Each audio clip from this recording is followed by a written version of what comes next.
Hey y'all, Luda here from Dysfunctional Music. I'm going to give you a quick view of how to set up your speakers to your board and all the wires between. I have, obviously you've seen my speakers and everything's all the heavy stuff is put up to save some time and a lot of grunts.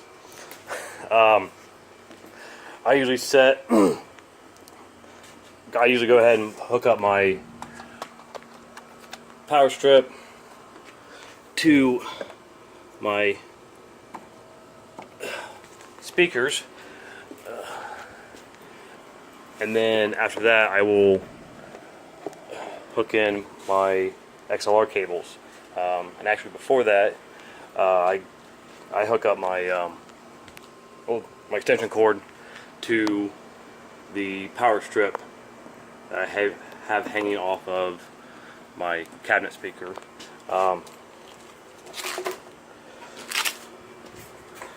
That way I don't forget. When you're rushing around, get things set up, you tend to forget some things. Human nature, man. Okay, and then I'll go ahead and set up my EGR cable to my board, and I actually already have the other side set up again to save time. And you want to make sure that your female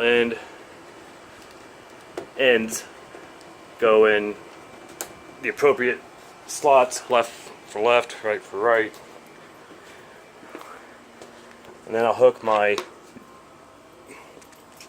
sub to my cabinet speaker.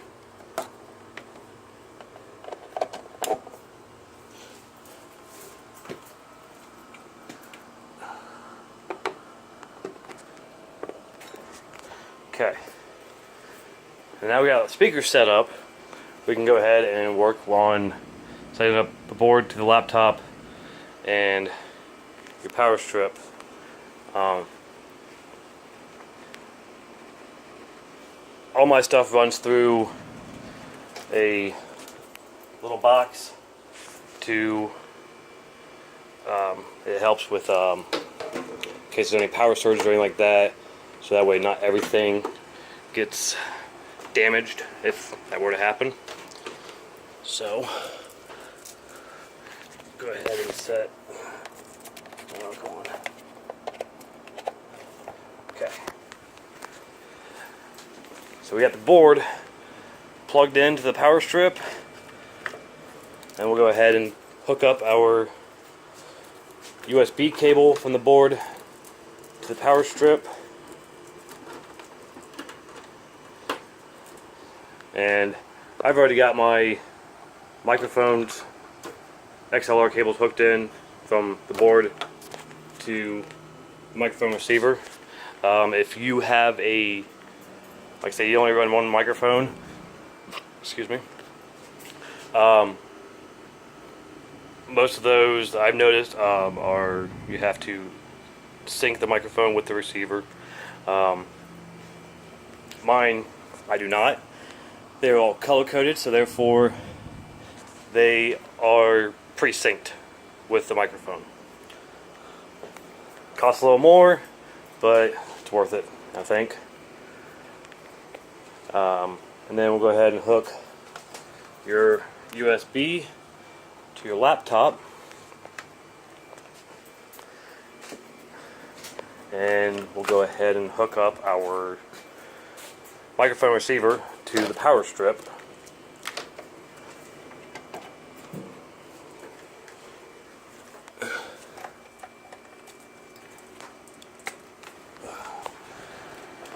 You want to make sure everything is connected tightly and you don't have any play in your cord, your connections. That's liable to not work, or worse, and have power surge.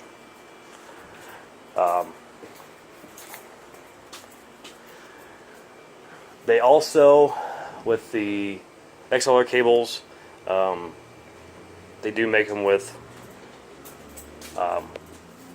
flexible heads. Sorry.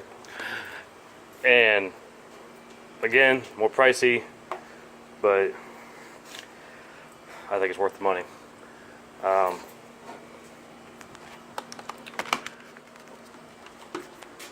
And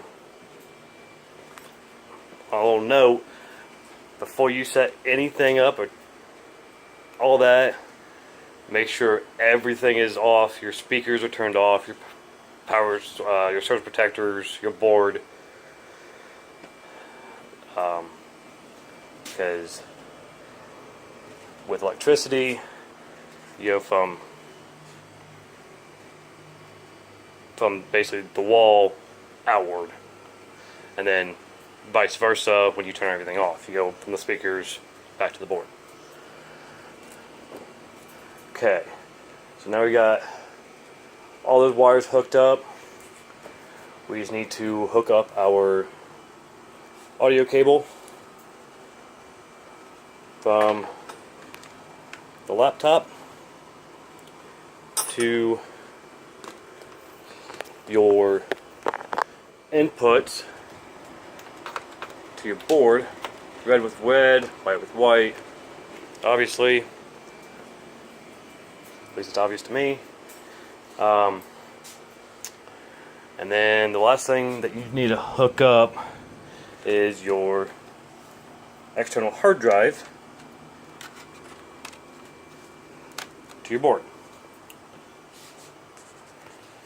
Okay. Now we got everything set up. Sorry, I'm just gonna double check real quick.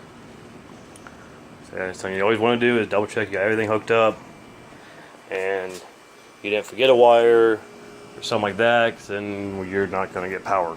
And that's just the cold hard facts.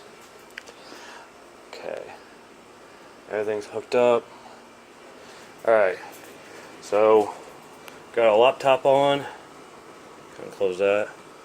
Okay, so the laptop surge protector's turned on, and then we're going to go ahead and flip on the power for our mixer. And as you can see, it's on. And we're going to flip on our microphones. And then now we can work our way outward to our speakers. And start with the surge protector. Turn that on. And then turn the sub on. See a green light. Tells me that it's on.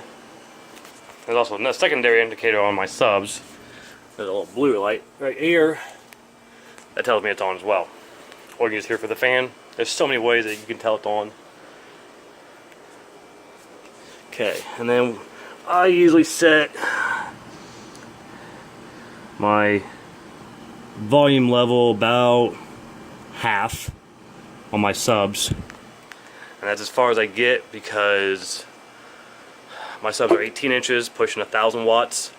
My cabinets are 400 watts, and they're only 15 inches.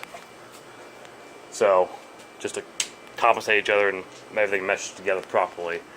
So I usually turn my cabinet on. Green light tell me that. And I'll turn that all the way to about 9. And now, usually at that point, after you have everything turned on and your volume levels turned up where you feel that they're properly set, you would normally raise your cabinet speaker up. I cannot, seeing as how there's not a whole lot of headroom in here. If I was in an actual venue, I'd be able to show you that part of the setup. But usually when you raise your cabinets up, you want it to be about head high. Like it gets above everybody, gets the sound above everybody, and everybody can have a nice night. Got my sub turned on again, about halfway. Like I said, I don't mess with my crossover or my bass enhancer because of how much wattage my subs are pushing to my cabinets. And certain venues, you don't want that much sound. You're gonna blow everybody away, and yeah, well, I don't know about you, but I like my stuff loud. Alright, so now that we got everything turned up, everything's turned on, we can start with turning the program on. I use CompuHost, and I also open up my Windows Media Player in case at some time throughout the night that we just want to run DJ music. I'll go ahead and open that up and have that in the background. So just for the purpose of making sure everything works, I'm not going to worry about pulling up my karaoke program, but we need to turn our mains up. Again, I'm not going to put them up very high because I'm in a very, very small area and I don't feel like listening to anybody complain. What I can do is check my microphones and make sure that they work. As long as you have the power on, go on the speakers, they should work. Oops, wrong microphone. 3/4. There we go. Testing. 1, 2, 3. Testing. Alrighty, I think our microphones work there, guys. Okay. So now that we know that microphones work, which means we got all that hooked up properly, we're going to test our music and make sure that they are running through a everything properly. And I would say they work properly. Usually when turn it down a little bit.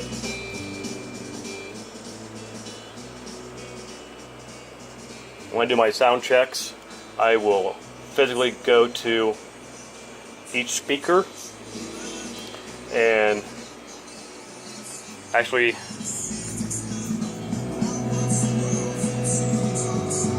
hear from there. Then you want to check your subs. Ooh.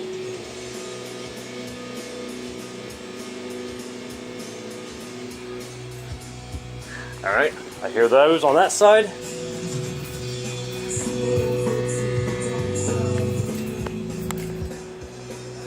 Alright, everything's working. And so, if you are running a karaoke show, that gets into another whole different setup. It all depends on what kind of TV screen you're running. And I run a flat screen. There's also the old school TVs where it's all AV cords.